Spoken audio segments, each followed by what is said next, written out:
Okay. Isang magandang morning sa lahat. Patuloy sa pagkakas. Ayun. Good morning po sa lahat.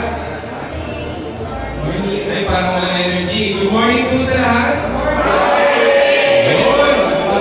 Pag-chat yung ating energy. Yan. Welcome po sa ating final activity ng ating church camp at ang ating second championship.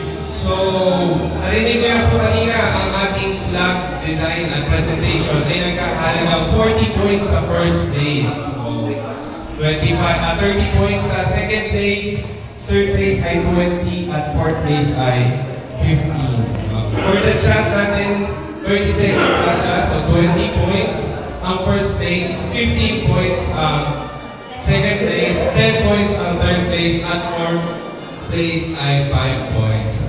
I-introduce po natin ang ating mga judges ay wala nang iba kundi si Pastor John, si Sister Tess, at ang inyong lingkod po si Kuya Aisha.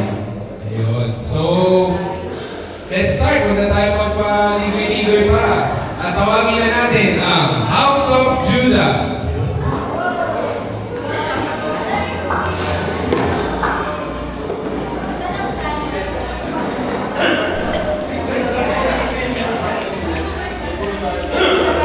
Habang nagpe-prepare sila, sasabihin lang namin ang aming criteria.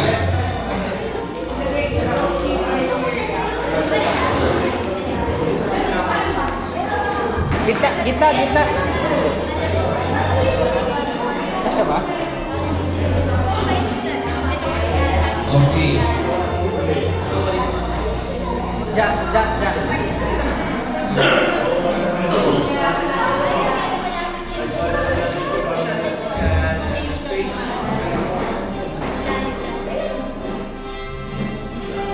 Ang ating flag ay may creativeness na 40%.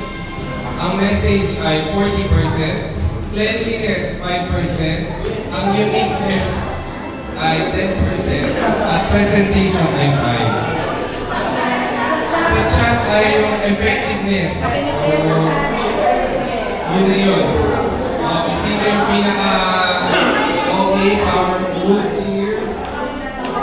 Yun na yun.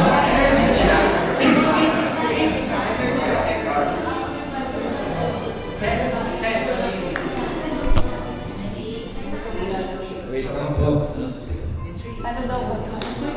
Judah po.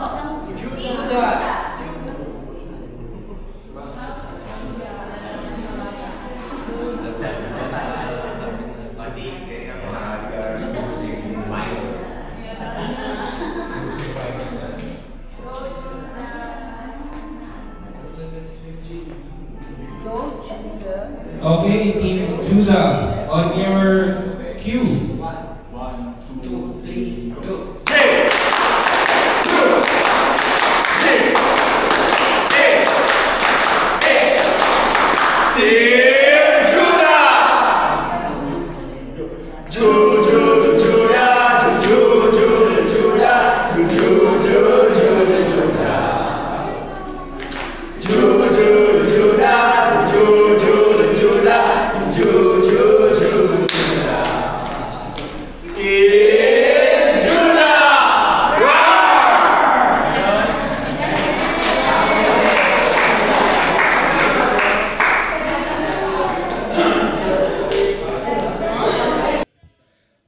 So ito po yung good morning po sa lahat.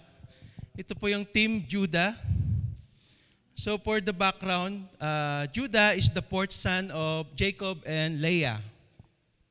So nasabi po doon sa Genesis 49, chapter 49 verse 8 to 10. Ito yung nung si Jacob ay nag-release ng blessings doon sa mga anak niya. Ang sabi doon kay Judah, sa verse 8, Judah, your brother shall praise you. Your hand shall be on the neck of your enemies. Your father's son shall bow down before you. Ito sa verse 10, the scepter shall not depart from Judah, nor the ruler's staff from between his feet, until tribute comes to him, and the obedience of the people is his. So bakit lion or the Lion of Judah? Nababanggit po dun sa Revelation chapter 5 verse 5. The lion or the Lion of Judah, which is Jesus Christ. So why is it not lion? Because it symbolizes the power, the majesty, the authority, the leadership, and the bravery sa battles. So what is related to us as a family? Ito yung nakikita po dito. As a family, we grow in prayer, we grow in reading the Word of God, as well as we are growing in worshiping God, which is Jesus, the Lion of Judah. Amen.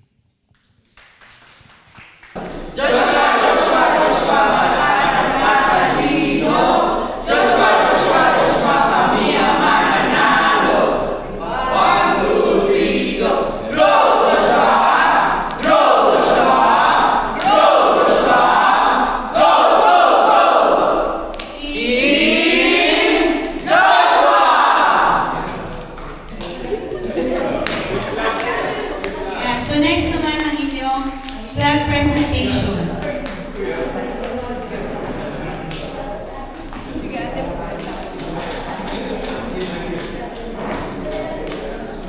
Good morning po sa lahat. So for the Team Joshua, so yung sa flag namin, it shows the tribes sa Israel, sa pangunguna ni Joshua and the tribes going to the promised land. So sabi dun sa Joshua 1 verse 3, every place that the sole of your feet will tread upon, I have given you, as I said to Moses. Kaya makikita po natin, meron diyang rivers, meron diyang mga bundok. It symbolizes that every place na napuntahan ng kanilang paa ay kanila. So yung milk and honey naman, it represents yung actually visual representation lang po yan. Milk and honey represents agricultural abundance, and honey naman sweetness of nature. So yung promised land, ito yung binigay kay Joshua na Joshua and the Israelites dahil sa kanilang faithful obedience kay God. And it shows that itong dalawang picture na to is yung kanilang yung agricultural abundance. Kami naman sa family of Joshua, we put the names of every family, as you can see in the flag, kasi we also aim to enter the promised land despite the hindrances, trials, and difficulties in life. Just like Joshua at saka yung Israelites, andun yung obedience kay God na kahit na may obstacles, naging opportunities dun sa Joshua. So nilagay din namin dito sa aming flag yung verse na, as for me and my house, we will serve the Lord. Sabi dun sa Joshua 24 verse 15. Kasi this is a declaration and a commitment ng Team Joshua that we will grow together as a family spiritually by the grace of God, and we will serve Him all the days of our lives. Yun lamang. Hey, maraming salamat, House of Bini. Hindi, joke. Are you ready, children? Yes, we are! 1, 2, 3, go!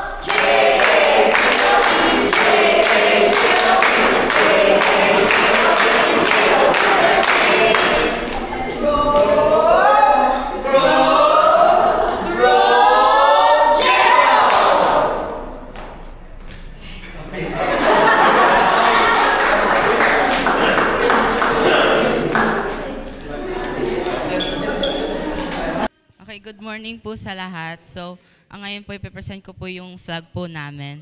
So, ang flag po namin is all about the life of Jacob.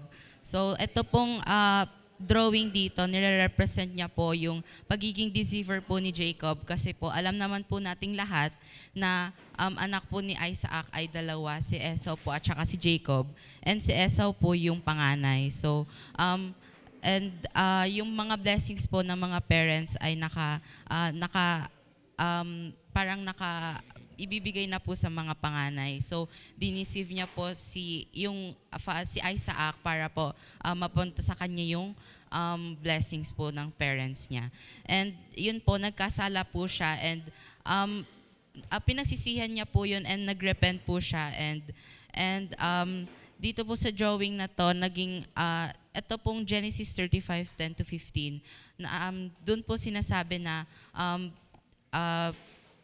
parang tinawag po siya ni Lord and pinalitan po yung pangalan niya as Israel. At sinabi din po ni Lord sa kanya na sa kanya po magsisimula ang maraming mga nations and sa kanya din po sa lahi niya din po magsisimula ang mga hari.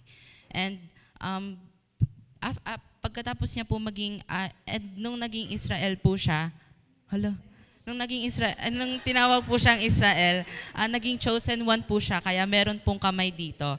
Pero po, bago po siya maging chosen one, dumaan po siya sa mga maraming struggles. Ito po yung nire-represent na itong ladder with thorns. So bago po siya maging the chosen one, nagkaroon po siya ng mga struggles. So katulad po naming pamilya, meron po ditong naka-drawing na family. Hindi po yung families po yung family po na nasa Jacob, hindi po kami perfect, pero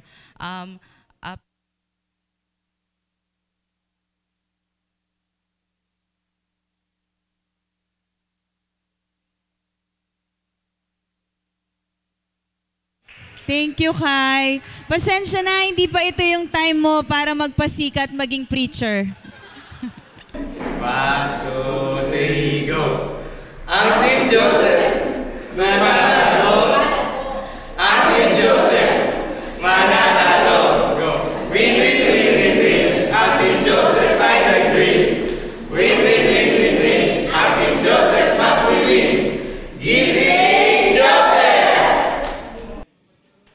Ayan. Good morning po sa lahat. So, ang household po namin is Household Joseph. Quick background, as we all know, si Joseph po is the dreamer. In this flag, we represent Joseph dreaming about the 12 tribes of Judah. As we all know, na nagkaroon ng betrayal between Joseph and his brothers dahil sa panaginip niya na one day his brothers will bow down to him. So we chose the Genesis 50 verse 20 na verse because Genesis 50 for the whole verse, it actually represents, or ang story nun is about the event that Jacob died, which is their father. So si Jacob, napatawad na ni Joseph ang kanyang mga brother eventually, as we all know, nung tinulungan nila after the famine. But in Genesis 50, his brothers doesn't have the peace na pag namatay yung tatay nila, the forgiveness of Joseph will still be there. So our representation, that's why we chose Genesis 50 verse 20 is because ang sabi doon, si Joseph, dun sa kanyang mga kapatid, inassure niya na kahit wala na yung tatay nila, sinabi niya na, what you did to me, you intended for evil, but God intended for good. In this representation, Joseph grew, as you can see, yung H, nagko-connect kay Joseph na nakapalibot sa halaman because this flag represents the growth of Joseph, of forgiving his family, forgiving his brothers, and ganun din po sa aming family, hindi perfect ang family, pero nagkakaroon tayo ng humility, and because of God's forgiveness and God's being God the center of our lives, we will all continue to grow together in the Lord. And ang sabi nga dito, ang desire ng family namin buo, if our family is rooted in God, we will continue.